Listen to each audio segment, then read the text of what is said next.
ये तस्वीर उस शख्स की है जिसने अपनी काली गाड़ी से स्कूबी सवार को उड़ा दिया और उसके बाद जोर जोर से चिल्ला भी रहा है। वीडियो में देखा जा सकता है कि शख्स काले रंग की टी शर्ट और ग्रे पैंट में कार से बाहर निकलता है और एक और राउंड चिल्लाते हुए सड़क पर चलता है और कुछ देर बाद ही ओम नमः शिवाय का जॉब भी करने लगता है। ये तस्वीर वडोदरा एक्सीडेंट की है। इस हादसे के बाद पुलिस ने आरोपी लक्षित रवीश चौरसिया के खिलाफ ड्रिंक एंड ड्राइव का केस दर्ज किया है और उसे गिरफ्तार भी कर लिया।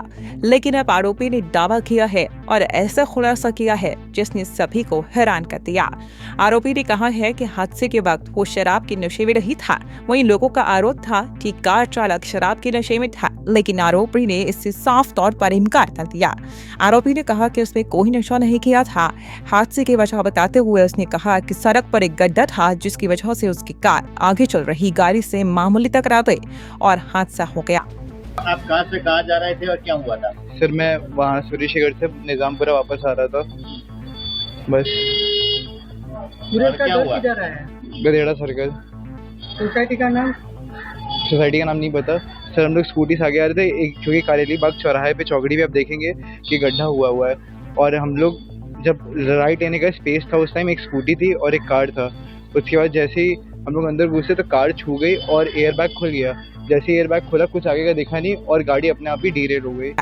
इतना ही नहीं, लक्षित चौरसिया ने कहा कि इस वजह से कार का एयरबैग खुल गया और वो कुछ देख नहीं पाया, जिसके कारण दुर्घटना हो गई। आरोपी ने कहा कि वो पीड़ितों के परिवार से मिलना चाहता है। उसने अपनी गलती मानते हुए कहा है कि जो वो चाहते हैं वो होना चाहिए। 7 बंदे थे ही नहीं उस टाइम, एक स्कूटी थी और एक कार थी। बंदे तो वहाँ पे थे ही नहीं। वही तो बात है, मुझे कुछ आइडिया नहीं। उसके बाद हम लोग सीधे आगे कुछ पता ही नहीं चला क्या हुआ। सूरज के घर अपने पार्टी किया था?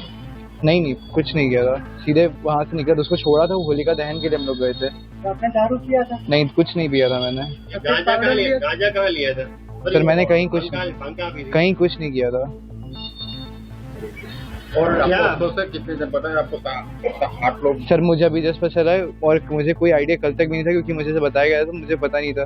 लेकिन मुझे आज सर ने बताया कि एक लोग की डेथ हो गई है और कुछ लोग इंजर्ड हैं। और ऐसा दुख मनाने का ऐसा कुछ नहीं सर। मैं सबसे पहले उनकी फैमिली से मिलना चाहूँगा क्योंकि मेरी गलती है। अगर वो चाहेंगे कि जो वो चाहेंगे वही होना चाहिए। अपने पिताजी क्या करते हैं? सर मेरे पिताजी बिजनेसमैन है। कहाँ पे? वो बनारस में ही है। क्या बिजनेस? क्या बिजनेस है? हम लोग का नल का बिजनेस है। नल का बिजनेस। नल। और मदर क्या करती है? मदर हाउस वाइफ है। चलिए, तो इस पूरे मामले में पुलिस का बयान भी सामने आया है, तो पुलिस अधिकारियों का इस पूरे केस को लेकर क्या कुछ कहना है वो भी बताते हैं।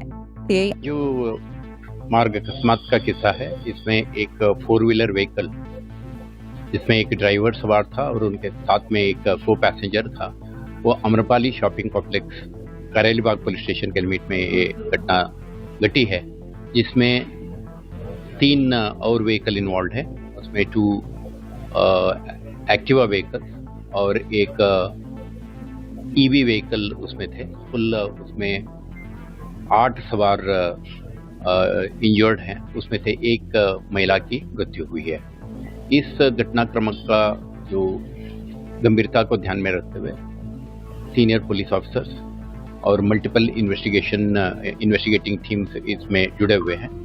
स्थल पे forensic team, crime scene managers और आरटीओ का एक्सपर्ट्स वगैरह स्थल मुलाकात से जो on the spot tyre marks, उसका पॉसिबल क्राइम सीन से फिजिकल और साइंटिफिक एविडेंस मिल सकते हैं, उसको एकत्रित कर रही है। आपको बता दें कि लक्षित चौरसिया मूल रूप से उत्तर प्रदेश के वाराणसी का रहने वाला है। वडोदरा में आम्रपाली कॉम्प्लेक्स के पास उसकी कार ने स्कूटी पर टक्कर मार दी थी। इस घटना में एक महिला की मौत हो गई, जो कि कई लोग घायल हो गए। घटना के तुरंत बाद पुलिस ने आरोपी चालक को गिरफ्तार कर लिया। फिलहाल आरोपी से लगातार पूछताछ की जा रही है। वहीं इस पूछताछ के बीच में आरोपी ने अब एक्सीडेंट को लेकर बड़े खुलासे किए हैं।